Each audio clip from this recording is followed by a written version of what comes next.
ஸ்ரீ ரேவா காண்டம் 74ஆம் அத்தியாயம்.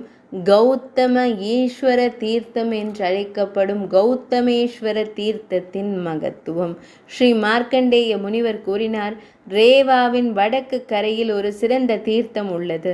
இது மரண உலகில் உள்ள அனைத்து பாவங்களையும் அளிக்கும். இது கௌதமேஸ்வரர் என்ற பெயரால் அறியப்படுகிறது. இது அனைத்து உலகங்களின் நலனுக்கான விருப்பத்துடன் கௌதமரால் நிறுவப்பட்டது. கௌதம முனிவர் இதனை நிறுவினார். யுதிஷ்டிர மன்னரே, இந்த தீர்த்தம் அனைத்து மனிதர்களுக்கும் சொர்க்கத்திற்கு செல்லும் படிக்கட்டுகளின் வடிவத்தில் உள்ளது. பிரபஞ்சத்தின் குருவான இறைவன் பாவங்களை அழிப்பதற்காக இருக்கும் இடத்திற்கு மிகுந்த பக்தியுடன் செல்லுங்கள்.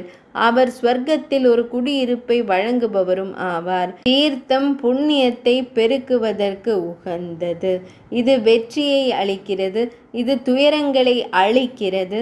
ஒரே ஒரு அரிசி உருண்டை பிரசாதத்தின் மூலம் ஒரு பக்தர் தனது குடும்பத்தின் 3 தலைமுறைகளை மீட்டுக் கொள்வார். கௌதம முனிவரின் கட்டளைப்படி பக்தியுடன் கொடுக்கப்படும் அனைத்தும், அது அற்பமானதாகவோ அல்லது அதிகமாகவோ இருந்தாலும், ருத்ரர் கூறியது போல் 1,00,000 மடங்கு அதிக நன்மை பயக்குவதாக மாறும். இது அனைத்து தீர்த்தங்களிலும் மிகப்பெரிய தீர்த்தமாகும். 74ஆம் அத்தியாயம் இனிதே நிறைவடைந்தது.